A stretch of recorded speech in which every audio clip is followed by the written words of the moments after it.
recevoir alors le révérend Michel Ambourouet. Pour la petite histoire, je vous raconte vite fait. Ah, il est déjà là. Bon, je vais vous raconter la petite histoire plus tard. Raconte la petite histoire, je suis intéressé. Ok, bon. Pour la petite histoire, le révérend Michel Ambourouet fait partie de ces personnes-là qui m'ont montré que c'était encore possible de vivre des relations positives, de vivre des relations saines. Oh. Et donc, en fait, si vous voulez, j'y croyais plus vraiment. J'y croyais plus parce que j'avais passé une période très difficile dans ma vie. Et quand je l'ai rencontré, ben, il m'a montré en fait que non, c'est pas parce que j'ai eu des mauvaises relations ou bien parce que j'étais vraiment blessée que c'était pas une fatalité et que c'était encore possible d'avoir des relations saines, des relations positives. Donc, la voie des relations est un peu grâce à lui. Donc, je lui dis merci. Et merci alors d'avoir accepté d'être là ce soir. C'est un privilège et un honneur de te recevoir sur la voie des relations en direct. Et pour ceux qui ne te connaissent pas, est-ce que... Bon, je ne sais pas si les gens ne te connaissent pas, mais si tu peux quand même te présenter en quelques phrases qui est le révérend Michel Ambourouet. D'accord, le révérend Michel Ambourouet. Déjà, merci. Bonsoir d'abord. Bonsoir à tous. Bonsoir à tous ceux qui me disent bonsoir aussi. Bonsoir Safi. Bonsoir à la voix des relations. D'accord, donc, qui est le révérend Michel Ambourouet? Le révérend Michel Ambourouet est un homme qui cherche à connaître Dieu et à le faire connaître. J'insiste sur homme qui cherche à connaître Dieu et à le faire connaître. Donc, c'est un humain avec ses qualités et ses défauts. Allô? Non, c'est des attaques dès le début, c'est pas bien. Non, ça va. Non, c'est le réseau. Donc là, c'est bon. Là, c'est bon. Là, c'est bon. Bonsoir, bonsoir ma fille. Bonsoir à tout le monde. Bonsoir. Là, ça ne bug plus, je crois. Là, ça doit être bien. Ouais. Ok. Donc, je disais, le révérend Michel est un homme qui cherche à connaître Dieu et à le faire connaître. Je pense que c'est la définition la plus simple. Maintenant, voilà, ça c'est moi. D'accord.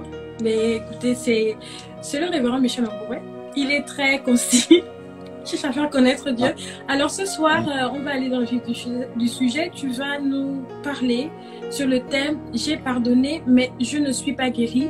Et j'aimerais savoir, justement, est-ce que tu as déjà eu ce sentiment d'avoir pardonné et de ne pas avoir ressenti une guérison ou quelque chose dans ce type-là? Et si tu peux nous partager peut-être une petite expérience, si tu es d'accord, et ensuite on va couler. Je te laisse. D'accord. Déjà, on m'entend bien, ça va, il n'y a plus de coupure, tout le monde m'entend bien? Ouais. Ok, super. D'accord, donc, la vérité, c'est que... La vérité, j'ai pas prévu mentir, mais la vérité, c'est que... oui, ça m'est arrivé, et ça m'est arrivé plusieurs fois, de me rendre compte qu'en réalité, j'avais pardonné, mais que je n'avais pas guéri. La chose qui est subtile dans ça, c'est que on ne se rend pas compte tout de suite qu'on n'a pas guéri. On s'en rend compte bien après. À quel moment est-ce que je vais prendre, ça va choquer parce que bon, c'est pas totalement une relation à laquelle on s'attend, mais quand mon père est décédé, j'en voulais à Dieu. Au début, je savais même pas que j'en voulais à Dieu. En fait, j'en voulais à mon père et j'en voulais à Dieu. J'en voulais à mon père parce que je considérais qu'il était parti trop tôt et qu'il aurait dû ne pas partir, qu'il aurait dû se battre. C'est assez compliqué à expliquer. Au début, j'arrivais pas à en vouloir à Dieu parce que c'est Dieu. Et je considérais à l'époque déjà que Dieu n'avait jamais tort. Mais je me suis rendu compte que c'était pas sain de vivre dans le déni. Donc j'ai accepté de réaliser que je lui en voulais. J'étais en train de me faire former pour le servir. Et pendant que j'étais en train de me faire former pour le servir, il n'a rien trouvé de mieux que de permettre que mon père décède. Donc, à quel moment est-ce que je me suis rendu compte que j'ai décidé de pardonner, mais bon, on va dire que Dieu ne fait rien de mal, mais j'ai recommencé à croire en sa bonté, en sa fidélité, au fait qu'il soit Dieu, même si mon père est décédé, qu'il reste bon. Mais je me suis rendu compte que maintenant, à chaque fois que les choses devenaient... En fait, j'avais peur de perdre. Okay. Peur de perdre ma mère. peur de perdre les autres personnes qui comptaient pour moi, parce que j'avais été dans une situation où je n'avais rien pu faire pour que mon père ne parte pas, ou du moins pour qu'il revienne. Donc ce sentiment d'impuissance, ajouté à ce sentiment de peur et de frayeur, quand le téléphone sonnait, quand il y avait une certaine situation, je ne vais pas donner tous les détails, mais qui s'est produite par rapport à ma mère, j'ai perdu la paix. J'ai perdu la paix, j'avais des angoisses. Parce que je me suis rendu compte que quand bien même j'avais pardonné, laissé partir, je n'avais pas guéri parce que j'étais dans des angoisses continues en ce qui concerne les gens qui restaient. Parce que je savais qu'elles aussi pouvaient partir. Dans le contexte des relations humaines, oui, pardonner. Je sais pas si se vanter c'est le bon mot, mais je mets un point d'honneur à dire que je suis vrai.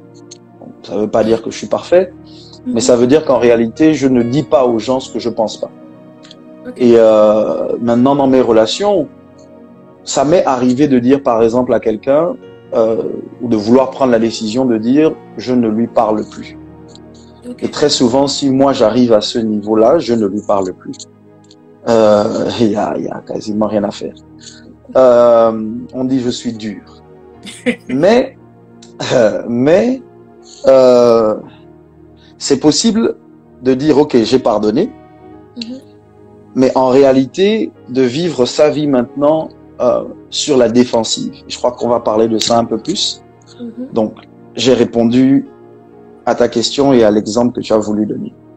D'accord. Tu as voulu que je donne. Merci pour le partage, merci d'avoir accepté de donner. Donc, je vais vraiment te laisser nous parler du fait que on peut pardonner sans expérimenter une guérison. Qu'est-ce que tu entends par ce thème? Et parle-nous, parce que moi, j'ai besoin de guérison. D'accord. Ok. Bon, déjà, je veux d'abord dire merci à Dieu pour tous les intervenants qui sont passés avant moi, le pasteur Kesha et le bishop Eli. Chacune de leurs interventions était magnifique, glorieuse, bénissante, douloureuse, mais nécessaire. Et je crois que le lundi dernier, le bishop Eli a parlé du pardon. Donc je veux pas revenir sur tout ce qu'il a déjà dit. Ce que je veux, c'est rajouter ma pierre à l'édifice qu'ils ont déjà bâti. Ce que je crois, c'est que le pardon, c'est une décision et la guérison, c'est un processus. Ok. Je crois que le pardon n'a rien à voir véritablement avec le temps. Le pardon n'a rien à voir véritablement avec les autres. Le pardon est une décision qu'on prend, pas parce que on est d'accord avec ce qui a été fait, ou ce qui a été dit, mais on est d'accord de ne plus être prisonnier de ce qui a été fait ou de ce qui a été dit. Donc le pardon intervient au moment où on dit « je ne veux plus être prisonnier, je ne veux plus souffrir en repensant à la situation, je ne veux plus garder la personne prisonnière dans mon cœur et je ne veux pas être prisonnier de ce que la personne a fait ou dit. » Donc à ce moment-là, le pardon pour moi intervient à un instant T. C'est un peu comme le salut et la conversion. Le salut est un événement, je suis sauvé, j'ai donné ma vie à Christ en une fois, c'est fini. Mais je suis converti, je suis dans le processus de conversion, c'est-à-dire que il y a des domaines de ma vie qui n'ont pas encore été changés, mais qui sont changés au fur et à mesure, et c'est un processus. La conversion peut être radicale, mais demander du temps. Quand on parle du pardon, par exemple, on reconnaît que ce que la personne nous a fait était horrible, était douloureux, était négatif, était mauvais, mais on prend la décision à un instant T de dire « c'est bon, je pardonne ». Maintenant, ce n'est pas parce qu'on a pardonné qu'on est guéri. Et je vais utiliser des illustrations. Imaginez, on est plusieurs, mais imaginez ou imaginons que quelqu'un vous blesse avec un couteau. Que quelqu'un nous blesse avec un couteau. La personne nous a blessés, j'ai pas de couteau, mais la personne nous a blessés avec le couteau.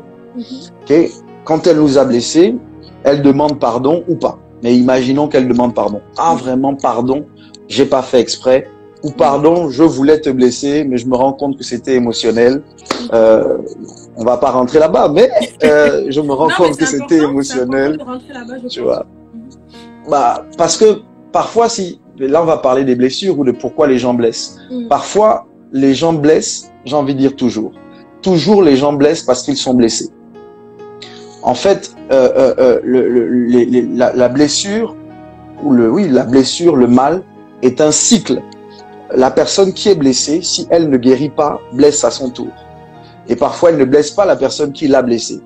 Donc, ça devient, si tu veux, un cycle, un effet domino où les gens se blessent réciproquement. Pas réciproquement, mais les gens se blessent régulièrement. Et donc, imaginez quelqu'un vous blesse parce qu'elle est en colère, parce que vous avez dit des mots, le couteau était à côté d'elle, et elle prend le couteau et vous coupe.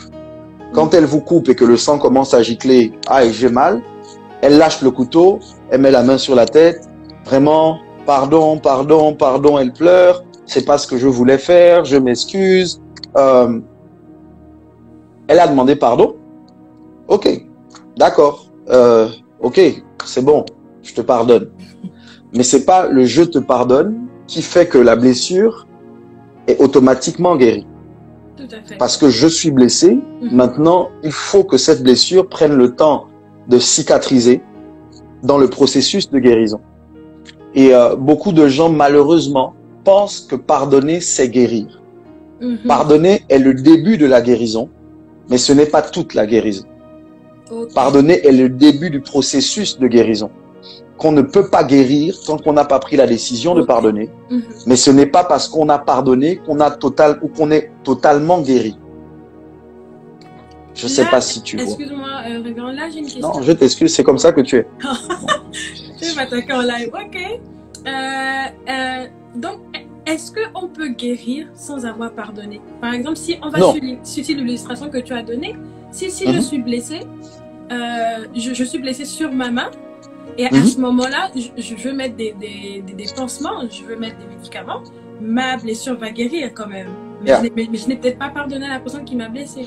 Mais la différence avec le corps et le cœur, c'est que le cœur ne guérit pas tout seul. Le corps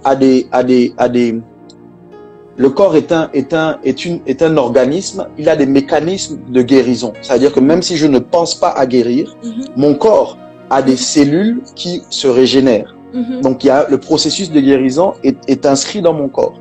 Mais la guérison intérieure demande une volonté. La guérison intérieure demande que je veuille guérir. On ne guérit pas de manière intérieure par hasard. D'accord. Tu vois? Donc, à ce moment, comme par exemple, la personne, et je vais essayer de vous dire des choses qui sont difficiles. Je sais que ça va pas faire plaisir à tout le monde, mais qui pour moi sont nécessaires. Oui, dis tout. Dis tout. Ah, mais bon, toi tu dis tout, c'est les autres qui vont souffrir. Ce que je veux dire, c'est qu'en réalité, moi je ne crois pas qu'on nous blesse. Voilà. Ça veut dire que je crois, et c'est Eleanor Roosevelt qui l'a dit, et on peut ne pas être d'accord, mais elle dit personne ne peut vous blesser sans votre consentement. Ça veut dire qu'en réalité, pour que quelqu'un vous blesse, il faut que vous accordiez de l'importance à ce qu'il a fait, à ce qu'il a dit. Mais la vérité, c'est que vous devez accorder de l'importance à qui il est. C'est le regard que vous avez sur la personne qui donne du poids à ses actions dans votre cœur ou dans votre vie. Si la personne est quelqu'un de banal à vos yeux, c'est plus facile de banaliser ses mots, de banaliser ses actions. Mais si la personne est importante à vos yeux, ses mots, ses paroles, ses actions seront importantes aussi. Donc, on est très souvent, ou on se sent très souvent blessé par les personnes qui sont le plus proches de nous. Je vais dire ça différemment. On se sent très souvent blessé par les personnes qu'on aime le plus. Tout à fait. Okay? Ça peut être nos parents, ça peut être notre conjoint, ça peut être nos frères et sœurs, ça peut être nos amis. La raison pour laquelle leurs mots ont autant d'impact dans nos vies, c'est parce qu'on les aime. Et la vérité, c'est que parfois, on vit dans le déni. On se dit non, en réalité, je ne l'aime pas. On est même capable de mal parler de quelqu'un Mais en réalité, j'utilise beaucoup en réalité, c'est une façon de se protéger, c'est une façon de faire genre, c'est une façon de paraître. Mais intérieurement, cette personne compte énormément pour nous. Si vous voulez savoir les gens qui comptent pour vous, regardez à comment vous réagissez à leurs actions. Regardez à comment le fait qu'ils ne vous appellent pas, le fait qu'ils vous disent un mot de travers, le fait qu'ils oublient une date qui vous est importante. Regardez comment ça vous affecte pour savoir à quel point vous avez de l'amour, de l'affection ou vous accordez de l'importance à la personne. Okay? Donc, dans le contexte du pardon, le pardon est une décision. La guérison commence par une décision, mais c'est un processus. Et je vais essayer de peindre une image. J'ai utilisé le couteau ou la blessure physique, mais en réalité, revenons sur la blessure physique, par exemple. Comment est-ce que je sais que j'ai guéri? Suivez-moi. Je sais que j'ai guéri lorsque je touche à l'endroit où il y avait la blessure, je n'ai plus mal. Ça ne provoque plus de douleur. Tant que j'ai, en fait, la douleur n'est pas quelque chose de négatif. La douleur est un symptôme, est un signal pour indiquer qu'il y a quelque chose qui ne va pas. Pour indiquer qu'il y a quelque chose qui n'a pas encore guéri. Donc, au lieu de combattre la douleur, on devrait prendre le temps de l'embrasser pour savoir exactement qu'est-ce qui ne va pas. Beaucoup de gens, parce qu'ils ne veulent pas souffrir, ne peuvent pas guérir. Ils rentrent dans une phase de déni et ils s'interdisent d'éprouver de la douleur parce qu'ils ne veulent pas paraître faibles. Okay? Parce que pour eux, avoir mal, à ressentir de la douleur, c'est être faible. Et ils ne veulent pas être faibles parce qu'ils ont le sentiment qu'en plus du fait que la personne leur ait fait du tort, ressentir de la douleur, c'est accorder trop de crédit à la personne. Ok, avance. Donc, à ce moment-là, ils ne se permettent pas de guérir et ils ne sont pas vrais avec eux-mêmes. Okay? Ils deviennent faux. Et parce qu'ils deviennent faux, ils modifient leur cœur. Et ils rentrent justement dans un processus de déni qui va faire qu'ils vont entamer de nouvelles relations sans avoir guéri.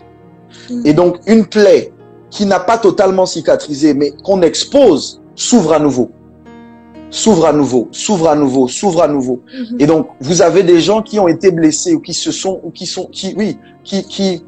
considèrent qu'ils ont été blessés il y a 10 ans, mais 10 ans plus tard, ils n'ont toujours pas guéri.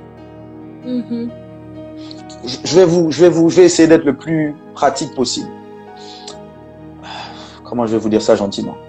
Quand quelqu'un multiplie les relations, c'est un signe d'absence de guérison. Wow, ok. Il y a une relation qui l'a affecté.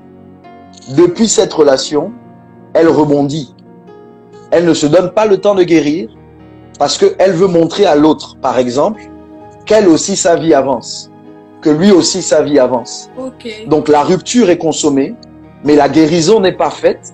Et donc la personne rentre dans une autre relation pour envoyer un message à l'autre, pour dire j'ai tourné la page, regarde, je suis avec quelqu'un d'autre. Et on fait des selfies, on passe sur WhatsApp, sur Facebook, des stories, et on peut même aller plus loin dans la relation, se fiancer, épouser la personne, mais ne pas être guéri. Parce que en réalité, on est toujours en train de paraître, d'envoyer un message à l'autre pour dire j'ai tourné la page, je vis. Quand en réalité, à l'intérieur, on est mort, on est blessé. Il y a ce qu'on appelle faire le deuil. Lorsqu'on perd un parent, lorsqu'on perd quelqu'un, pas un parent, simplement un ami, un proche. Lorsqu'on perd quelqu'un, on fait le deuil. C'est vrai aussi quand on est blessé. Il faut du temps. Ce temps-là, c'est faire le deuil, c'est accepter toutes les douleurs, c'est accepter de pleurer, accepter de ne pas avoir à paraître, de dire ok, ça ne va pas, accepter de ressentir le manque laissé par la personne, ou de ressentir la douleur causée par l'action qui a été posée par la personne. Donc beaucoup de gens ne prennent pas le temps de guérir parce qu'ils veulent paraître. Parce qu'ils veulent que les gens, en fait, ils veulent paraître forts. Mais aussi, on est dans une société aujourd'hui, avec les réseaux sociaux, ça s'est empiré. On est dans une société aujourd'hui où ce qui compte, c'est ce que tu montres. C'est pas qui tu es. C'est ce que tu montres. Tu es évalué. Nous sommes évalués par ce que nous mettons sur les réseaux. Et donc, quand on ne met rien sur les réseaux, on a le sentiment qu'on est moins bien, moins heureux que les autres personnes qui mettent. Donc, on essaye de paraître heureux, pas d'être heureux. Être heureux, parfois, demande que tu ne sois plus sur les réseaux. Parce que quand on est trop au contact du bonheur des autres, on va faire semblant d'être heureux. Comment? Ok? Être trop au contact du bonheur des autres quand on est dans le malheur, nous donne le sentiment qu'on fait quelque chose de mal en étant malheureux. Nous donne le sentiment qu'on exagère, qu'on ne devrait pas autant souffrir, qu'on limite les gens sans le vouloir. Envoie le message de « c'est bon, tourne la page. C'est bon, avance.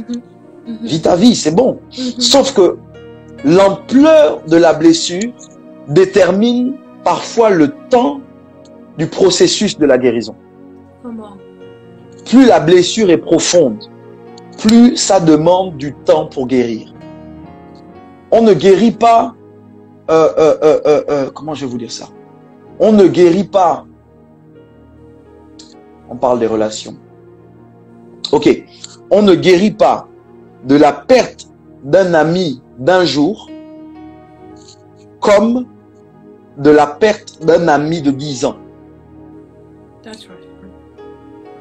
Okay? Parce que en un jour, la personne, même quand on se sépare, elle part avec ce que j'ai pu lui montrer et lui donner en un jour. Mais en 10 ans, elle part avec 10 années de ma vie. Comment? C'est 10 années de ma vie auxquelles je vais devoir accepter de dire au revoir. C'est 10 années de ma vie auxquelles je vais accepter de dire c'était bien mais. Parce que sinon, je reste tellement attaché à ce qui a été que je ne me donne pas le droit de croire en quelque chose de mieux. Quand les gens perdent un parent, très souvent, ils ont le sentiment qu'ils doivent honorer leur mort en commémorant le jour de leur mort. Ils doivent limite être malheureux parce que s'ils sont trop heureux, c'est comme s'ils avaient oublié la personne partie. À ce moment-là, qu'est-ce qu'ils vivent? Ils ont le sentiment, même quand par exemple, j'ai perdu mon père. Je sais que personne ne remplacera mon père. Parce que c'est mon daron, c'est le boss. Le gars est parti, on se ressemblait et tout. Il me ressemblait beaucoup, mais j'ai perdu mon père. Et donc je sais, ma mère s'est pas remariée. Mais moi, ma relation par exemple avec mon père spirituel, quand bien même elle ne remplace pas la relation avec mon père biologique qui est parti, mais je me suis donné le droit de dire que l'évêque est mon père spirituel sans avoir un sentiment de culpabilité vis-à-vis de mon père biologique que j'aime. Tout à fait. Et le problème, c'est ça, c'est que beaucoup de gens ne guérissent pas parce qu'ils ont peur d'envoyer le mauvais message à leur passé. Wow.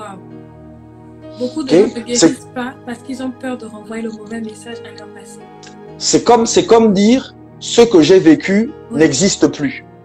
C'est comme dire, guérir pour eux, c'est comme dire, je n'ai jamais passé 10 ans avec toi. Alors que pour moi, la guérison implique le fait qu'on reconnaisse que c'était bien. Qu'on ne balaie pas tout d'un revers de la main, qu'on garde de bons souvenirs. Parce qu'on ne peut pas devenir amnésique pour guérir. On n'a pas à devenir amnésique pour guérir. Pour guérir, au contraire, il faut embrasser les souvenirs et les trier. Et dire, ça je garde, ça je laisse partir. Mais vouloir dire, je mets tout de côté, ça n'existe plus, c'est effacer, par exemple, 10 années de sa vie. Et c'est pas possible de guérir en voulant s'amputer. My God. Je sais pas si vous comprenez ce que je dis. Je comprends. Ok? Donc, dans le processus de guérison, parce que quelqu'un va dire, pasteur, ok, comment je sais que je n'ai pas guéri? Tu sais que tu n'as pas guéri Parce que, si je reprends l'image du couteau, tu sais que tu n'as pas guéri de cette blessure au couteau. Parce que à chaque fois que tu vois un couteau, tu protèges ton bras.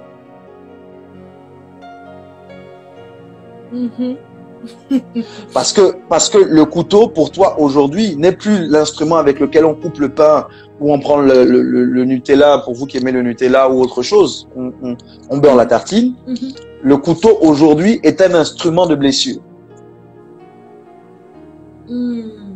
Donc, à ce moment, dès que tu vois le couteau, tes barrières, ton système d'autodéfense se met en marche. Et tu caches ton bras, ok. Et tu protèges ton bras. Et tu dis que tu protèges ton bras parce que mais la vérité c'est ça. Quand on a guéri, on recommence à faire confiance. Quand on n'a pas guéri, oui, on a pardonné, mais on a du mal à faire confiance. Okay. Parce que on va parler des relations, puisque c'est la voie des relations. On va laisser les couteaux. On va parler des relations.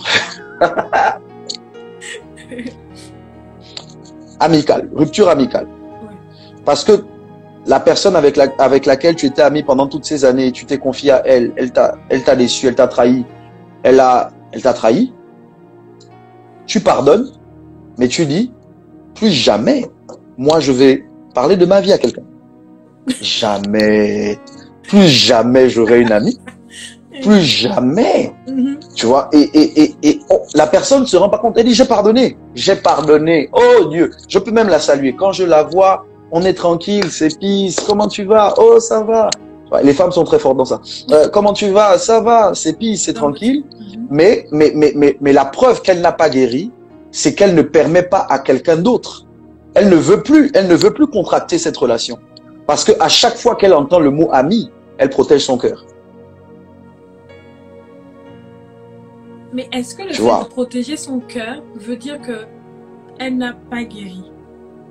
Il y a une différence, j'ai peut-être mal utilisé le mot protéger. Okay. Il y a une différence entre garde ton cœur plus que tout parce que de lui viennent les sources de la vie et ferme ton cœur. Fermer son cœur, c'est interdire à son cœur de s'ouvrir. Garder son cœur, c'est déterminer à qui on l'ouvre. Faire le choix. C'est faire le choix. C'est pas dire je n'ouvre plus à personne parce que tous les humains sont comme ça, tous les hommes sont comme ça, toutes les femmes sont comme ça. C'est dire ok, j'accepte que lui il est comme ça, mais je crois quand même qu'il y a quelqu'un d'autre qui est différent. Encore une fois, c'est le fait de dire le passé est comme ça, mais il y a mieux, ou il y a je crois au meilleur. Comment? Tu vois, et devenir cynique, devenir négatif, devenir pessimiste, pour moi, est un signe d'absence de guérison. Ok, comment? Tu vois, et donc, la difficulté dans le contexte des relations, c'est que les gens s'en rendent pas compte, et je sais pas si je dois dire ça ce soir, mais c'est nous qui choisissons nos amis. C'est nous qui choisissons nos relations. Donc, en réalité, même quand on a le sentiment que ce sont les autres qui nous ont fait du tort, la responsabilité de les avoir choisis est sur nous. Donc, si on veut de meilleures relations, on doit devenir meilleur. On doit avoir de meilleurs critères. On doit faire de meilleurs choix. Tu vois, c'est pas imposer aux autres d'être meilleurs. C'est s'imposer d'abord à soi-même d'être meilleur. Ah ouais, comment? Qu'est-ce qui m'a aveuglé au point où quand je l'ai choisi, elle ou lui, je n'ai pas vu que c'était un tueur en série. Tu vois, je n'ai pas vu que c'était une femme qui n'avait pas de frein dans la bouche. Tu vois, qu'est-ce qu'il m'a aveuglé? Une fois qu'on découvre ce qui nous a aveuglés, ça fait partie du processus de guérison. Parce que tant qu'on n'a pas véritablement découvert qu'est-ce qui n'a pas marché de notre côté dans l'ancienne relation, on a du mal à contracter une meilleure relation. Très souvent, on attire à nous ce qu'on est et donc on recontracte le même type de relation que celle dans laquelle on a été blessé. Et puis on arrive à dire à un moment, en fait, tous les gens sont mauvais. Tu vois, ils sont comme ça. Vraiment, c'est pour ça qu'il faut pas avoir d'amis. Tu vois, et quand quelqu'un nous raconte qu'elle a des problèmes avec son ami, je te dis, les amis, ça sert à rien. Ça sert à rien. C'est des problèmes cadeaux. C'est des problèmes, je te dis, la vie. Il faut pas aimer les gens. Oh, il faut pas aimer les gens. Comment toi tu vas? Tu es comment? Fais souffrir, pourquoi tu aimes les gens? Ton cœur, tu as un seul cœur. Tu vois, on en a qu'un seul. Faut pas. Exact. Et ce genre de discours, tu vois, la vérité, c'est que c'est le discours des gens blessés.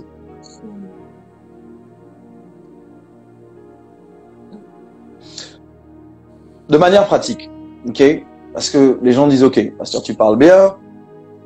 Comment je fais pour guérir? Ok. Premièrement, c'est reconnaître que tu es blessé. Tu vois, c'est déjà reconnaître que tu es blessé. Ça sert à rien de faire genre. Ça sert à rien de paraître. En tout cas, pas à tout le monde. Okay. Deuxièmement, c'est vouloir guérir. Tu vois, et la volonté, le fait de vouloir guérir, c'est différents types de guérison, mais le fait de vouloir guérir, c'est le fait de dire, ok, ça n'a pas marché, ça s'est mal passé, j'ai été blessé, je me suis senti blessé, etc., etc. Mais je veux pas rester blessé. Okay? Je veux pas rester dans cette situation-là où à chaque fois qu'une nouvelle personne veut rentrer dans ma vie, je la vois comme Satan. Ah, c'est le diable. Tu vois, je veux pas. Oui, je veux protéger mon cœur, mais non, je ne veux pas fermer mon cœur. Tu vois, moi, puisqu'on je dois parler de moi un peu quand même. Moi, Michel Ambouba, est-ce que je vais parler? Moi, je ne m'étais pas rendu compte que j'étais comme ça avant. Maintenant, je sais. L'une des raisons pour lesquelles on aime donner et pas recevoir, et parler de moi, pour lesquelles moi j'aime donner.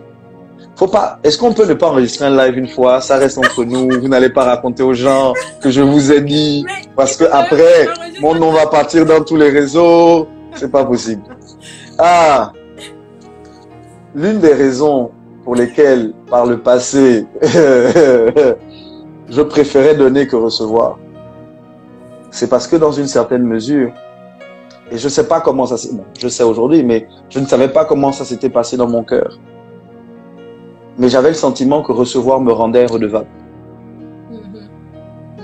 Et j'aimais pas, et j'aime toujours pas, mais j'aimais pas être redevable. Et parce que si tu veux, l'une de mes peurs, c'est la peur de décevoir. Ok. Tu vois, et ce qui est difficile avec ça, c'est que même si tu es Jésus, tu vas décevoir.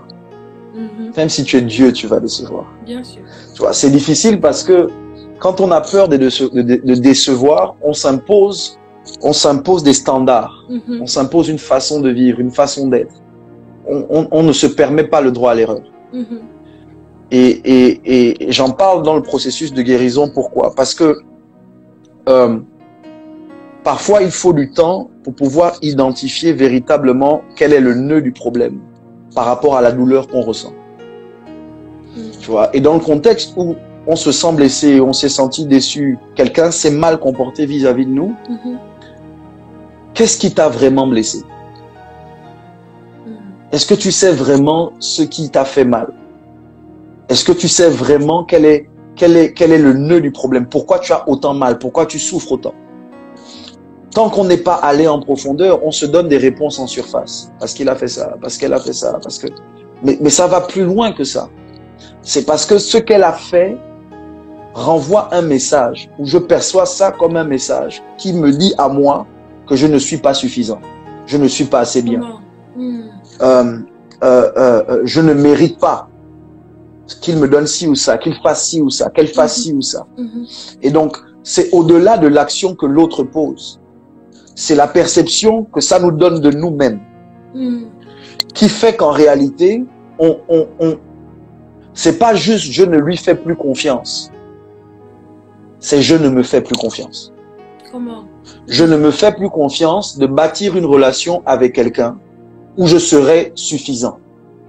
Je ne me fais plus confiance d'avoir une amitié avec quelqu'un où la personne va va être vrai avec moi. Je ne me fais pas confiance de mériter qu'on soit vrai avec moi. Je ne me fais plus confiance d'avoir le type de relation qui peut m'aider à être épanoui. Et donc, à ce moment, oui, il y a un problème de confiance, mais c'est plus profond. C'est pas juste, on ne fait plus confiance à autrui. Parfois, c'est que ce que la personne a fait a atteint notre estime de nous-mêmes, notre estime de soi, notre estime de nous-mêmes.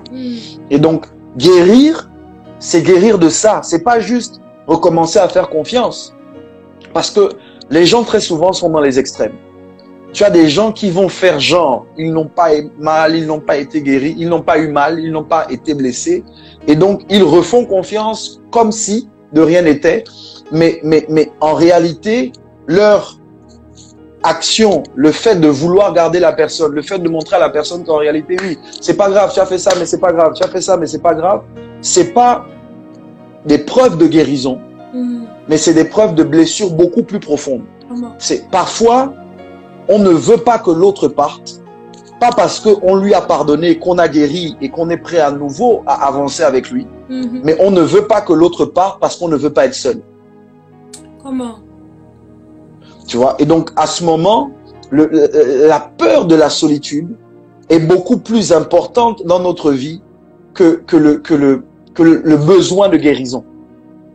Oh. Okay. Tu vois? On ne s'aime pas assez pour penser qu'on mérite de guérir. Et c'est sa présence à lui ou sa présence à elle qui nous aide à croire en l'amour. Ça veut dire que malgré ce qu'on a vécu, malgré ce par quoi on est passé, si je dis ok, guérir demande par exemple d'abord de la distance, séparation. Guérir demande d'abord par exemple que je prenne le temps de rentrer en moi-même. On a peur d'être seul face à ses propres ténèbres. On a peur d'être seul face à ses propres démons qui n'ont pas commencé quand on s'est senti blessé par la personne, mais qui ont commencé peut-être dans l'enfance. Avec nos parents, avec nos frères et sœurs. Et donc, à ce moment-là, on a du mal à guérir parce que c'est même pas que c'est lui, le mal qu'on ressent, en réalité, c'est une blessure qui n'avait pas guéri, qui est réouverte à nouveau. On a été blessé depuis petit. Et donc, à ce moment, les gens s'en rendent pas compte, mais ça demande, guérir, c'est du travail. La guérison, c'est un processus. Mais guérir, c'est du boulot, c'est du travail. Il faut aller en profondeur, il faut faire face à ces ténèbres, il faut tomber, il faut se relever, il faut tomber, il faut se relever. Mais et c'est pas aussi simple que juste dire, j'ai guéri. Qu'est-ce que tu peux dire à une personne aujourd'hui qui est blessée et qui n'arrive pas forcément à faire face à sa douleur intérieure ou comment elle peut aller en profondeur sans fuir la douleur que ça peut réveiller en fait? Parce que aller dans son cœur, ça fait mal et parfois on n'a pas envie d'y aller en fait. On se dit pourquoi aller? Mais c'est parce que si tu veux, et c'est là où je vais... Parce qu'on a le choix. À la fin, on a le choix, mais on ne peut pas tout avoir. Okay. On ne peut pas ne pas vouloir guérir et vivre sa vie au maximum et dans son plein potentiel. On ne peut pas avoir les deux. Et quand quelqu'un ne veut pas guérir, voici ce que moi je lui dirais, elle me dit ok, j'arrive pas à rentrer dans mon cœur, ce que tu dis c'est joli, mais j'y vais pas. Je lui dis ok, mais tant que tu n'y vas pas, en réalité tu as arrêté de vivre. Tu es en train de mourir. Tu sais, les gens s'en rendent pas compte, mais normalement, le corps humain n'est pas, comment je vais vous dire ça? Le corps humain et le cœur. Parce que je parle d'abord du corps humain pour l'analogie. Mais imaginez, vous êtes blessé, vous saignez, et vous ne cicatrisez pas. Qu'est-ce qui se passe? Le sang coule. C'est une hémorragie, donc vous êtes en train de perdre du sang. Mais si vous perdez du sang, c'est que vous perdez de la vie. Et si vous ne guérissez pas, vous allez mourir. C'est pareil pour le cœur. Sauf que la mort du cœur est plus subtile parce qu'on continue à vivre extérieurement, mais on est mort à l'intérieur. Okay. Donc, quand la personne me dit, moi, je veux pas faire face aux ténèbres, je sais que j'en ai besoin pour guérir, mais je veux pas y aller, je lui dis en réalité, c'est que tu veux mourir. Ok? Mais mourir, c'est quoi? Mourir, c'est que tu peux être une mort vivante. Tu peux faire genre, tu peux faire semblant. Tu continues à évoluer, tu continues à travailler, tu continues à prendre soin de la maison, tu continues à aller au travail, mais intérieurement, tu es en train de dépérir. Oui, tu parais. Mais intérieurement, tu vas mal. Et si c'est pour ça que les gens se suicident. Vous avez déjà vu des gens qui se suicident, ils avaient tout. Et vous vous demandez, purée de patate, qu'est-ce qui n'a pas marché chez lui? Regarde la gloire, regarde les fans, regarde l'argent, regarde les voitures. Il était marié, il avait des enfants. Pourquoi le gars s'est tiré une balle? C'est parce qu'en réalité, il était déjà mort intérieurement. Et à un moment, il en a juste eu marre. Ok. Tu vois? C'est pour ça que des gens prennent les comprimés. C'est pour ça que les gens se pendent. C'est pour ça que des gens se jettent devant des voitures ou des trains. Donc, ne pas vouloir guérir, c'est se suicider. Ne pas vouloir faire face à ces ténèbres, c'est tôt ou tard dire j'en ai marre de vivre. Et être un mort vivant pour moi, c'est être mort parce que c'est un cycle, c'est-à-dire tu te lèves le matin, tu n'as pas envie de te lever. Quand tu vas dormir, tu espères ne pas te réveiller. Et puis tu te réveilles. Tu vois, et quand tu te réveilles, tu te dis purée, parce que tu es responsable, tu vas encore taffer, tu as tes enfants à nourrir, tu continues à faire semblant. Tu vois.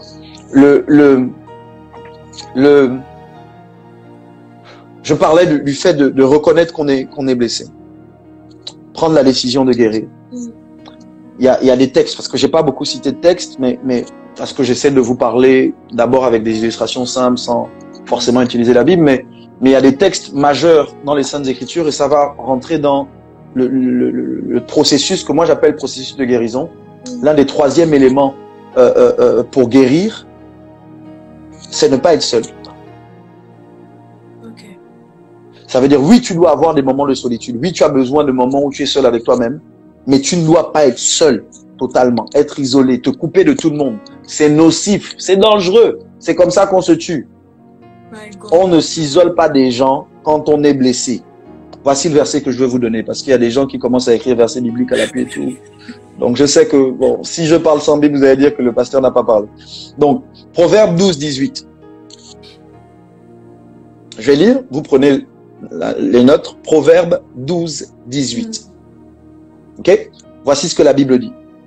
Tel qui parle légèrement blesse comme un glaive. Mais la langue des sages apporte la guérison. Ça veut dire quoi? Ça veut dire que la guérison n'est pas juste une affaire de toi avec toi-même. Comment? La guérison est aussi une affaire de toi avec les autres. Les autres, comment? Parce que c'est ce que le texte dit, et c'est majeur. Le texte dit, tel qui parle légèrement blesse, mais la langue des sages apporte la guérison. Je vais choquer quelqu'un et c'est pas grave. Si un être humain t'a blessé, oui, tu es chrétienne, oui, tu pries, oui, Dieu est celui qui, par son esprit, apporte le réconfort. Mais Dieu va utiliser un autre être humain pour te guérir. Wow, ok. C'est pour ça que tu ne peux pas te fermer aux êtres humains. Donc, la guérison, si je comprends bien, passe aussi par quelqu'un d'autre. Quelqu'un m'a blessé. Justement. La guérison viendra par quelqu'un d'autre. Elle commence par nous. Ok. Mais dans le processus, elle demande les autres. Je reprends l'illustration du couteau, même si c'est pas la voie du couteau, c'est la voie des relations. Depuis le début. Oui, parce que si tu veux, je veux que les gens aient une image. À la fin, ils vont savoir que le couteau. Okay. Donc, comment tu sais que tu es guéri? C'est quand tu n'as plus peur du couteau.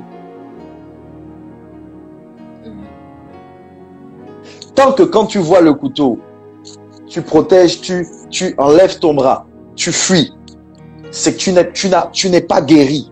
Tu es peut-être dans le processus, mais tu n'es pas guéri. Comment tu sais que tu as guéri de cette rupture? Tu as guéri de cette amitié bizarre. Comment tu sais que tu as guéri de ces trucs-là? C'est quand, à nouveau, tu peux t'engager. Tu peux avoir une relation saine. Comment? Ok? Et ce qui est difficile, les amis, peut-être pas pour vous, mais pour moi, pour certaines personnes que je connais, c'est que parfois, les gens qui nous blessent, on ne doit pas s'en séparer.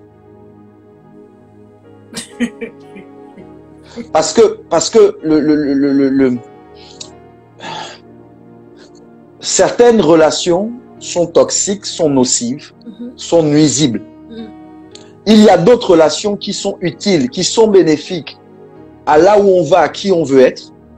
Mais c'est pas parce que ces relations sont les bonnes qu'elles seront dénuées de douleur, de blessures, de difficultés. Okay? Et la maturité, de mon point de vue, l'un des signes de la maturité, c'est de savoir que je peux être en relation avec quelqu'un sans pour autant que la personne ne soit toujours, ne me caresse dans le sens du poil ou je vais dire ça différemment. Je peux être dans une relation qui m'est bénéfique, mais qui vient aussi avec des blessures. Comment? Ce n'est pas parce que j'ai été blessé, ce n'est pas parce que je me sens blessé, ce n'est pas parce qu'elle m'a blessé, ce n'est pas parce qu'il m'a blessé, que ça veut dire que ce n'est pas quelqu'un qui doit rester dans mon cœur, ce n'est pas quelqu'un avec lequel je dois continuer à avancer. La blessure et la douleur ne sont pas la preuve qu'on est sur le mauvais chemin. Wow, ok. La blessure et la douleur ne sont pas la preuve qu'on est dans la mauvaise relation. C'est pour ça que c'est beaucoup plus compliqué que ce que les gens veulent nous faire croire. Et c'est pour ça que bon, j'ai arrêté de suivre les films à l'eau de rose il y a longtemps. Parce que sans qu'on s'en rende compte, ça envoie un message à notre subconscient. Quand tu vas trouver l'amour, ce sera comme ça. Quand tu vas trouver un vrai ami, ce sera comme ça. Tu vois? Et on oublie que les films qu'on regarde durent 1h30. Comment? 1h30, c'est pas 10 ans. 1h30, ils mettent tout en 1h30. Et toi, tu dis, ils vécurent heureux et eurent beaucoup d'enfants. Mais le film ne t'a pas montré ce par quoi ils sont passés pour vivre beaucoup. C'est-à-dire, même quand, par exemple, on te dit, ça a duré 1 mois, ça a duré 3 mois. Dans le film, ça dure 2 minutes. Comment? Tu vois? Ils se sont rencontrés hier. Et les femmes aiment ça. Excusez-moi. Les femmes aiment ça. Le truc où, coup de foudre à Manhattan. Le gars, il va, il rentre dans l'hôtel. La fille et la femme est la dame de ménage de l'hôtel. Et puis, le gars est riche. Et puis, toutes les filles de son cercle, ils ne l'aiment pas. Et puis, c'est la fille-là qui l'aime. Et puis, à la fin du film, oh, ils sont mignons. Et puis, toi, tu es convaincu que vraiment, c'est ça l'amour. Oh, c'est ça l'amour. Donc, toi, tu cherches un homme qui est riche et qui va venir te sortir de la pauvreté. Et donc, tu n'es pas d'accord de bâtir une relation avec un pauvre avec lequel vous allez sortir de la pauvreté. Comment? Tu vois? Et les gens ne s'en rendent pas compte, mais après, leurs standards sont bâtis ou sont déterminés par ce qu'ils se sont mis devant les yeux. Tu vois? Mais la vraie vie n'est pas comme ça. Les relations ne sont pas comme ça. Okay? J'avais écrit un texte il y a quelques années, il y a plusieurs années, où j'ai dit une vraie amitié, c'est comme faire du vélo. On doit toujours pouvoir repartir à zéro. Tu vois? Et je l'avais écrit, mais à l'époque, ce que j'avais compris depuis, mais que je comprends toujours, c'est qu'en réalité, dans une vraie amitié, ce que j'appelle vrai, c'est pas, en fait, ce sont les deux personnes qui font que cette relation soit vraie. Okay? C'est pas la relation elle-même qui est vraie toute seule, c'est deux personnes. Donc, dans le processus de guérison, ce qui fait que, du moins, dans le processus de la relation, ce qui fait qu'on puisse continuer à avancer, c'est qu'on est d'accord de se pardonner. Et on est d'accord de se laisser le temps de guérir. Comment? Et c'est la dernière chose que je veux dire. J'ai dit, par rapport au processus, c'est pas une liste exhaustive, mais elle est importante. Reconnaître qu'on est blessé. Prendre la décision de guérir, vouloir guérir, introduire le facteur autrui dans la guérison. Et le 4e facteur, c'est se donner le temps. Se donner du temps, accepter que ça va demander un peu plus de temps qu'1 jour pour guérir de ça. Ok? Et se donner le temps de guérir, se donner le temps. Tu vois, c'est ok, c'est ok. Il y a des moments où c'est ok de prendre le temps. Tu vois, et malheureusement, parfois les gens nous aiment, mais ils sont insensibles au fait qu'on veuille prendre du temps. Tu vois, et moi, je crois qu'il y a des choses qui ne se font pas sans le temps. Comment? On ne peut pas tout avoir de manière rapide comme ça. Surtout pas la guérison. C'est pas ça. Comme je dis, écoute, tu as voulu me tuer. C'est pas comme si tu m'avais juste insulté. Tu as voulu me tuer. Tu as voulu me tuer.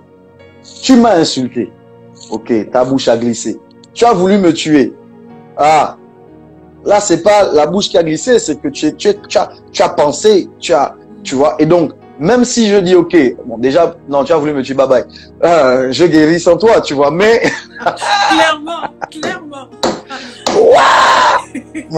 Je guéris sans toi. Bye bye. Tu vois, mais ce que je veux dire, c'est quoi? Ce que je veux dire, c'est qu'il y a des choses qui demandent un peu plus de temps. Okay? Et c'est injuste pour soi et même pour l'autre de demander à quelqu'un de faire vite. Okay. Fais vite, guéris vite, tu dures quoi, guéris vite.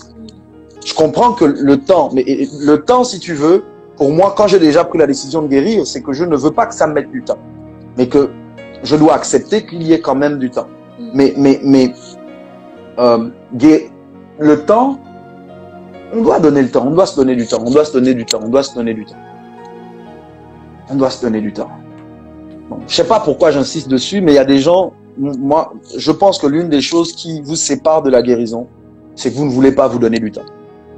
Tu vois, parlons des relations, par exemple, relations amoureuses ou amicales, mais dans le contexte d'une rupture, d'une blessure relationnelle et autres et tout, ils se sont séparés, elle a rompu, il a rompu.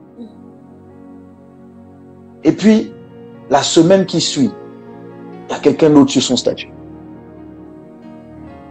Bon, c'était un dragueur qui tournait, ou c'était une dragueuse qui tournait. Bref, il y a quelqu'un d'autre sur son statut. Et puis quand elle fait genre, j'étais à l'école, je vous raconte, je vous fais rentrer un peu dans mon univers et tout, je vous raconte. Est-ce que vous voulez que je vous raconte? En tout cas, si vous voulez, non, pas toi, oui, voilà. Est-ce que je voulais que je vous raconte?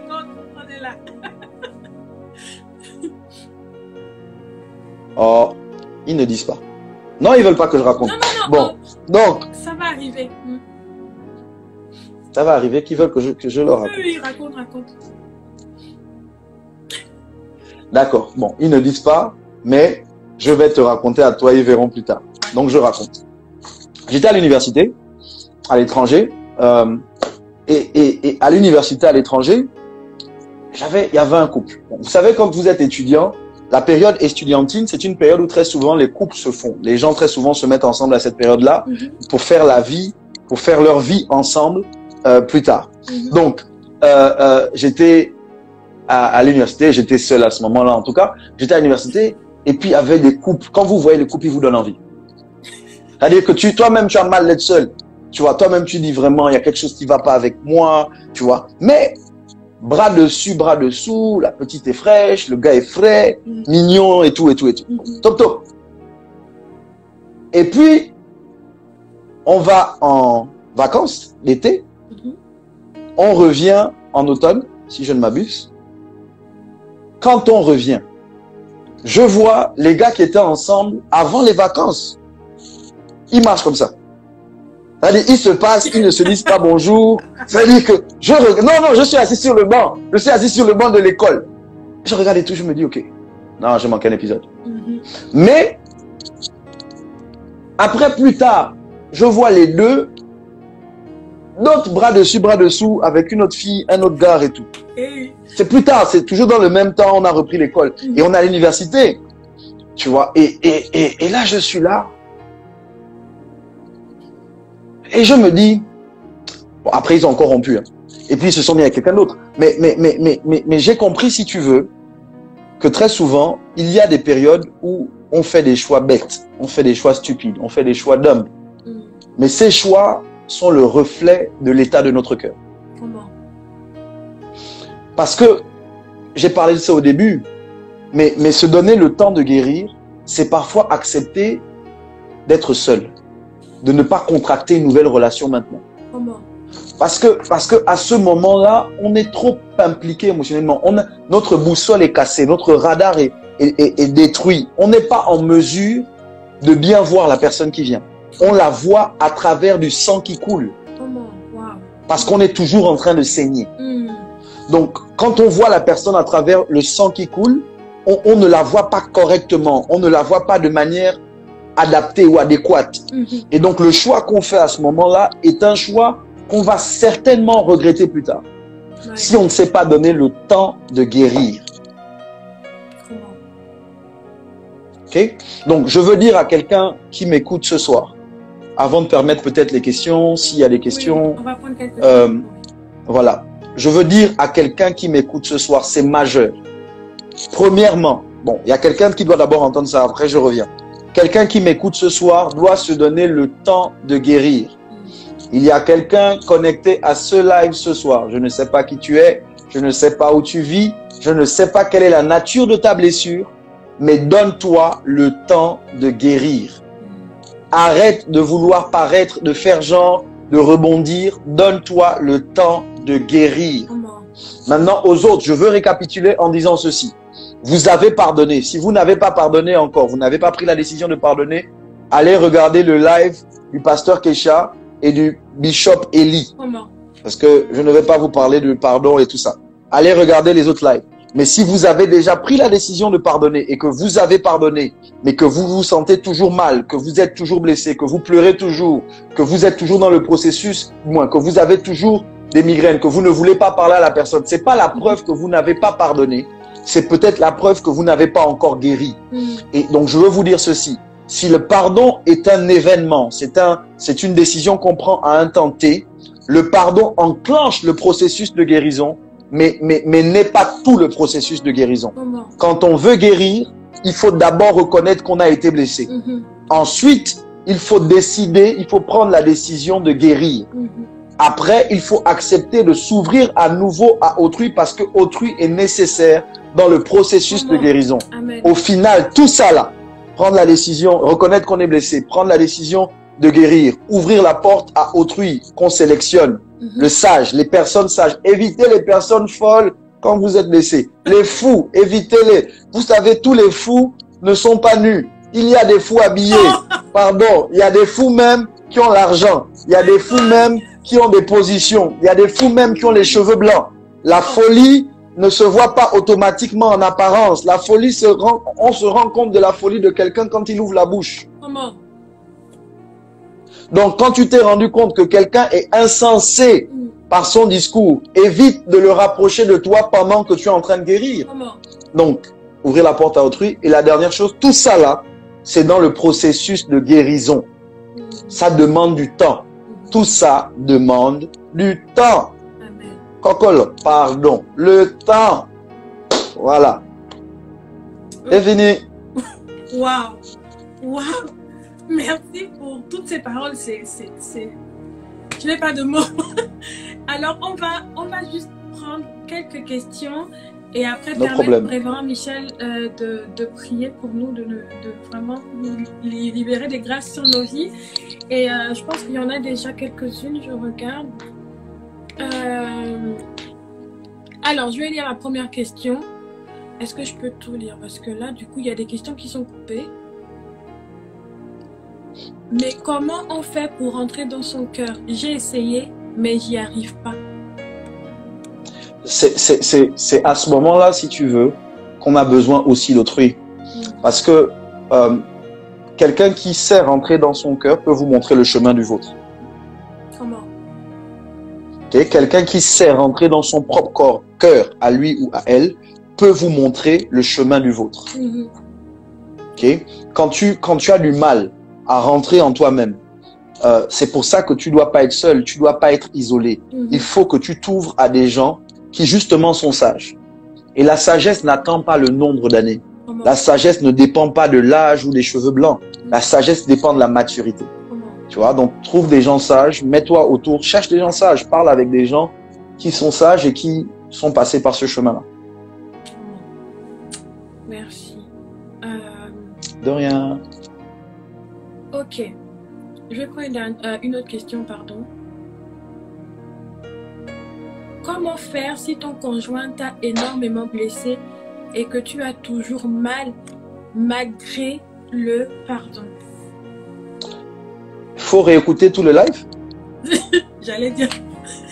C'est ça que je veux dire, sans la fâcher. Mais il faut réécouter tout le live. Mais la vérité, c'est que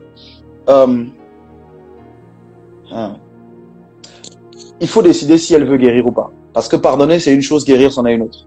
Il faut qu'elle décide si elle veut guérir. C'est d'abord, pour moi, c'est le premier point. Parce que beaucoup de gens m'ont dit, et moi-même aussi, je pensais comme ça avant, et on le dit à Dieu même, Seigneur, je veux, mais je n'y arrive pas.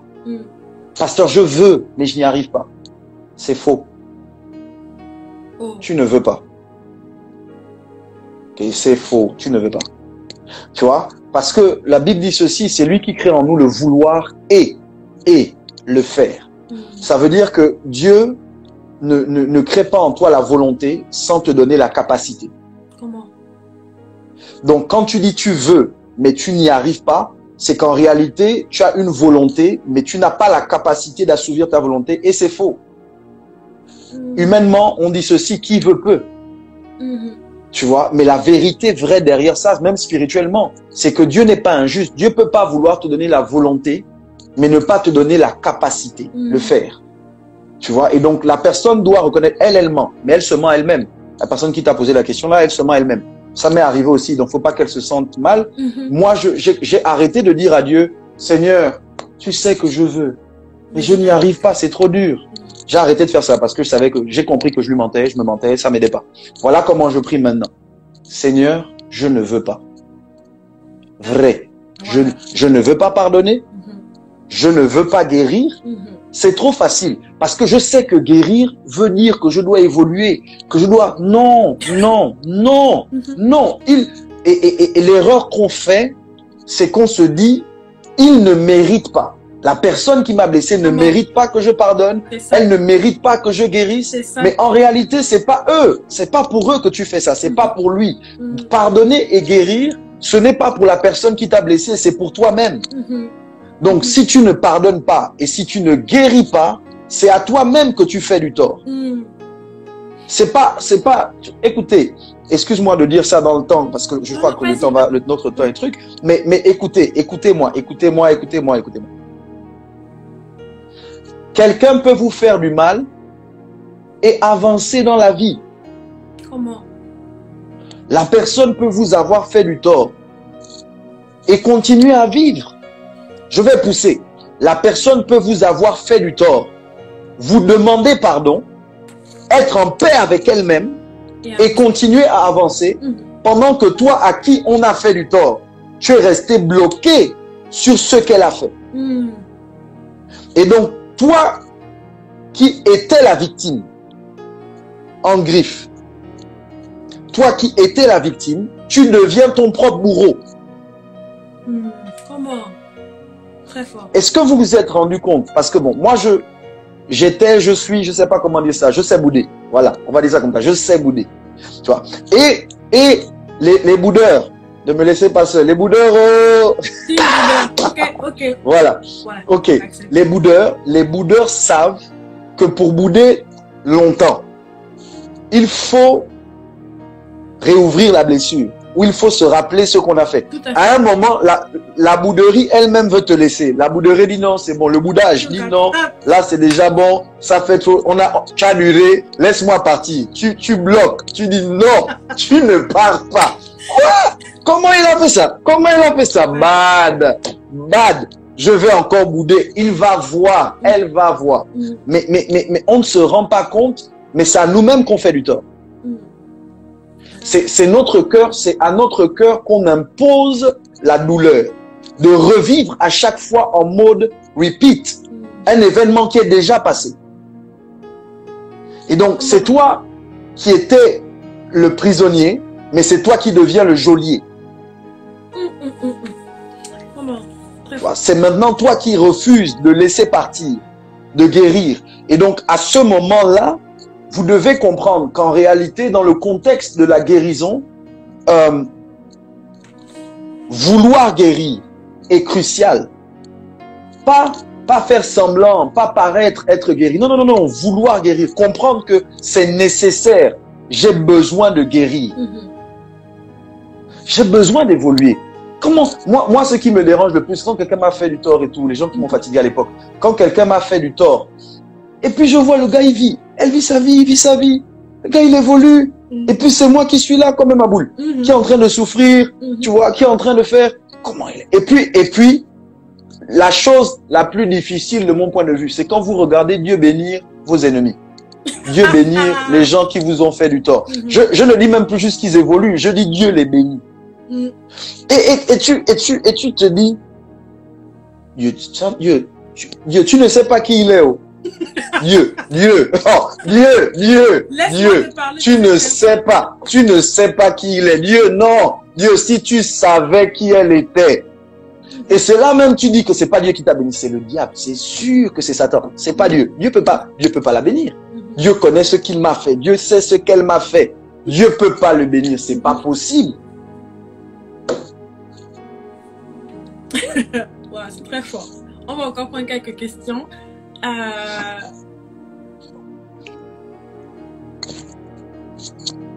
Je vais voir. Oui, il y a plusieurs questions, donc je vais essayer de.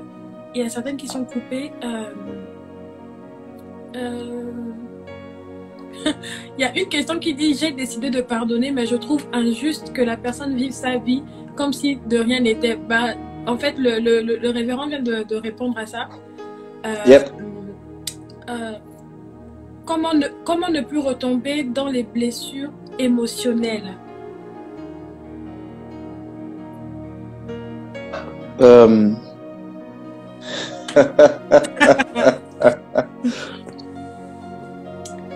Ça dépend des blessures. Okay. Ce que je crois effectivement, c'est que plus on grandit, plus on mature, plus on mature, moins il y a de choses qui nous blessent. On apprend à relativiser, on apprend à mettre de l'eau dans son vin, on apprend à ne pas tout prendre au premier degré, on apprend à prendre de la hauteur. Donc pour moi, la réponse à cette question, c'est d'abord maturer. Okay. D'abord maturer. Mais ensuite, ce que je crois, c'est que c'est pas vraiment possible de dire à partir d'aujourd'hui, plus jamais je serai blessé, sauf si la personne décide de fermer son cœur. Tu vois, parce que la vérité, c'est qu'en étant en relation, tôt ou tard, on va être blessé. Tu vois, et ça peut être banal, tu vois, ça peut être banal. Tu m'as pas appelé. Ça peut blesser, c'est juste ça, c'est-à-dire que c'est pas quelque chose d'énorme. Tu vois, ça peut être quelque chose de très simple. Tu vois, tu m'as pas appelé, tu as pas écrit, c'est des choses banales, mais dans le contexte des blessures émotionnelles, moi je crois qu'au-delà des émotions, parce que ce sont pas nos émotions qui sont blessées, ou c'est le cœur, tu vois, et le cœur est fonction de nous, de qui on est. Donc je pense qu'il faut grandir, il faut se documenter, il faut se former, il faut se bâtir, il faut accepter d'apprendre. Beaucoup de gens pensent qu'en réalité, on est qui on est et on ne doit pas évoluer. C'est pas vrai. On doit évoluer, on doit grandir, on doit maturer. La version de toi que tu es aujourd'hui n'est pas la meilleure. Tu vois, et c'est, j'ai envie de dire, c'est immature, c'est childish de penser qu'en réalité, il n'y a que les autres qui doivent changer. Et moi, je dois changer. Je sais que je dois changer, tu vois, pour devenir meilleur, pas pour devenir pire. Et donc, je crois que les blessures émotionnelles, ça vient avec les relations. Quelqu'un qui veut vraiment pas être blessé devient moine, tu vois, ou s'enferme quelque part. Bon, j'ai rien contre les moines. Donc voilà. D'accord.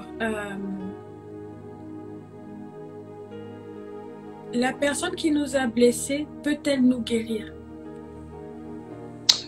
Oui, c'est possible. Mais c'est pas possible. En fait, elle peut faire partie de la guérison. Elle peut pas nous guérir. Elle peut faire partie du processus de guérison. Mais elle peut pas nous guérir. Ça veut dire que là, faut jamais mettre sa guérison dans les mains de quelqu'un d'autre que son homme. Jamais. Faut pas faire ça. Hey, toi qui as posé la question, faut pas faire ça. Faut jamais mettre sa guérison dans les mains de quelqu'un d'autre. Il faut être responsable de ce qui nous arrive. J'ai été blessé. C'est pour ça que je dis pas, j'essaye de parler depuis, je dis pas, tu m'as blessé. Tu vois, j'essaie de pas rendre les autres responsables de ce que je ressens. Tu vois, je dis j'ai été blessé par ce que tu as dit, j'ai été blessé par ce que tu as fait. Quand tu as fait ça, voici comment moi je l'ai perçu. Mais je dis pas tu m'as blessé, parce que si je dis tu m'as blessé, c'est que si c'est toi qui m'as blessé, très souvent, c'est toi qui dois me guérir. Je veux pas ça. Donc je vais pas dire tu m'as guéri. Hein. Dieu a utilisé quelqu'un pour m'aider à guérir. Tu vois, mais j'avais pris la décision de guérir. Donc la personne qui a été un instrument pour ma blessure peut être un instrument pour ma guérison si elle-même elle est consciente du mal qu'elle a fait et puis qu'elle prend la décision de guérir. Mais ça, en réalité, vous pouvez pas attendre ça d'autrui. Parce que sinon, vous allez attendre longtemps. Les gens sont ce qu'ils sont, on est ce qu'on est. Tu vois, et très souvent, ça nous est arrivé à tous d'être blessés ou de se sentir blessé par quelqu'un. Et puis la personne dit, moi, je t'ai pas blessé. Jamais. Jamais. C'est toi-même qui le perçois comme ça. Moi, je n'ai jamais. Tu t'es blessé, tu t'es blessé tout seul. Tu t'es blessé toute seule. C'est-à-dire, moi, ce que j'ai dit, c'était pas te blesser. Tu vois, et donc, c'est vrai, tu vois, et c'est vrai, mais après, il faut être responsable. Comment? De son bonheur ou de son malheur. Je vais prendre une dernière question. D'accord. Ok. Waouh, il y a tellement de questions, on ne pourra pas répondre. On peut pas, il y a le couvre-feu au Gabon. Je vais prendre celle alors. Que dire à une femme qui ne veut plus être enceinte car elle a perdu et a peur à nouveau de perdre?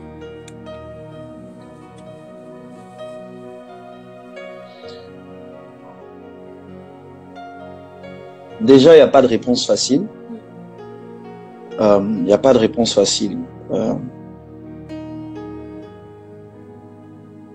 n'y a pas de réponse facile à cette question. Il n'y a pas de baguette magique comme réponse à cette question. Moi, je crois que la première chose qu'on doit dire à une femme qui a perdu et qui veut plus être enceinte parce qu'elle a peur de perdre, le début du discours doit commencer par de la compassion. Okay, le début du discours, quel que soit ce qu'on dit, ça doit d'abord commencer par le fait de compatir. Le fait de reconnaître que ce par quoi elle est passée est douloureux et peut-être moi-même, si j'étais une femme, okay, je serais comme elle, je penserais comme elle, je ressentirais ce qu'elle ressent. Ce qu'il faut éviter de dire, par exemple, moi j'évite de dire aux gens, quand j'ai pas traversé ce que la personne a traversé, même quand j'ai traversé quelque chose qui s'y rapproche, j'évite d'abord de commencer par « je te comprends ».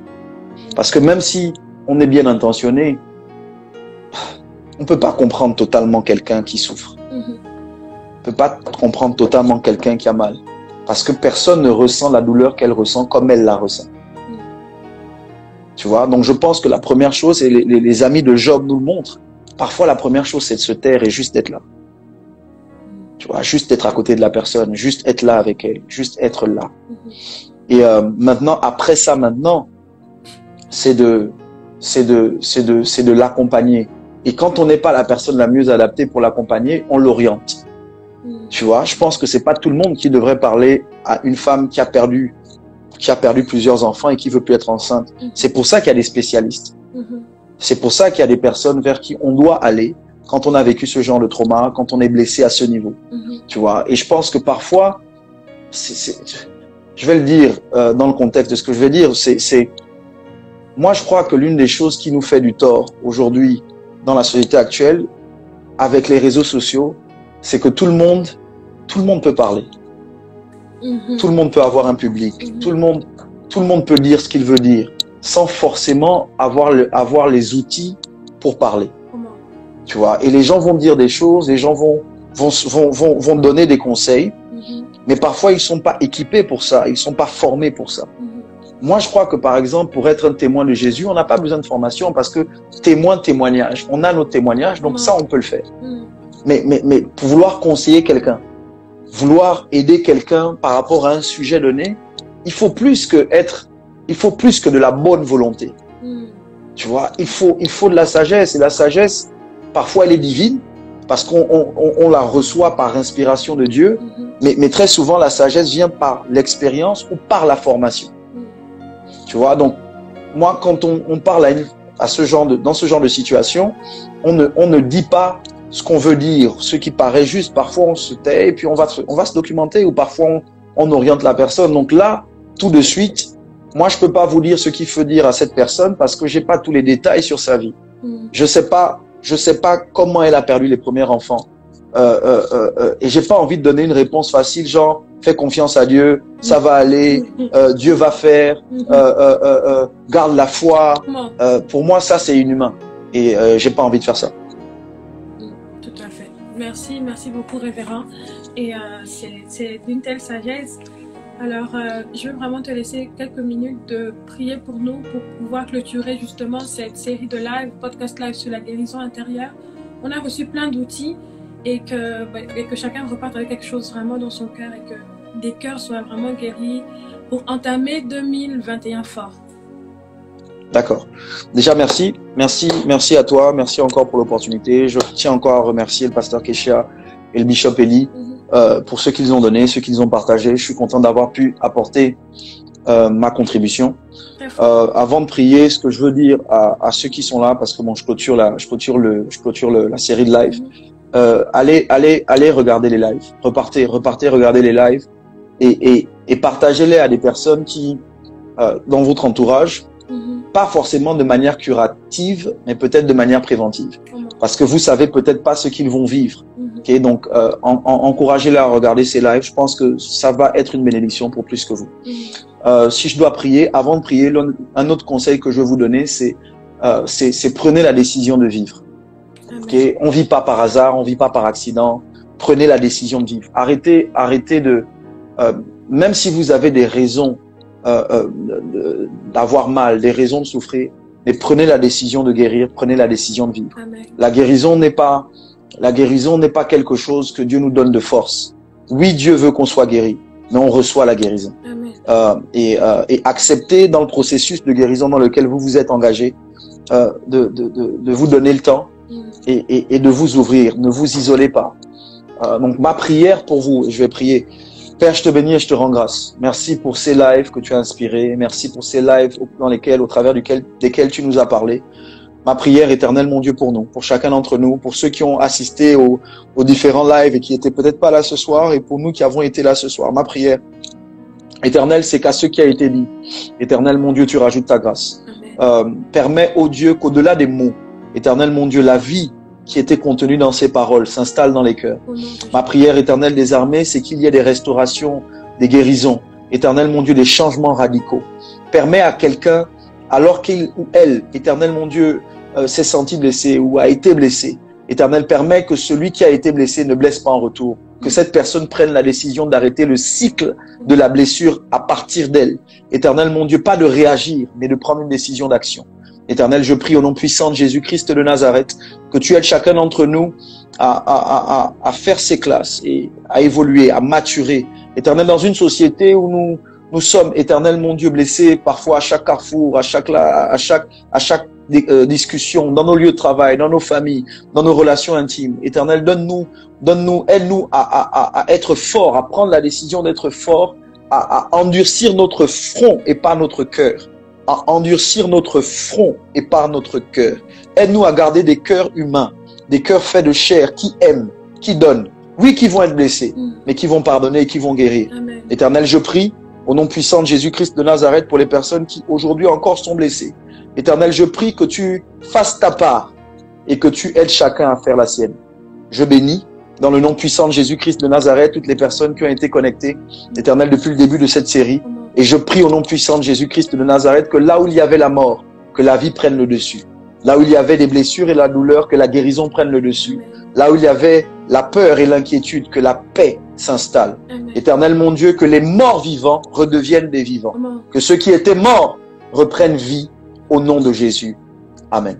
Amen, amen, amen, amen. Est-ce qu'on peut acclamer le Seigneur, mettre des flammes, envoyer des flammes pour le révérend Michel Ambourouet, pour le bishop Eli et pour le pasteur Kesha, parce que vous avez vraiment été des bénédictions pour la plateforme La Voix des Relations, et de tout mon cœur je te dis merci. Merci d'avoir encore pris de ton temps, d'avoir été cet instrument ce soir.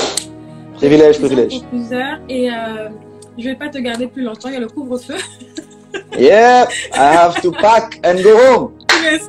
Love you guys. Bon, merci beaucoup. Merci Safi, Dieu te bénisse. Amen. Et à très bientôt. C'était vraiment un privilège. Merci. À très bientôt. Bye bye.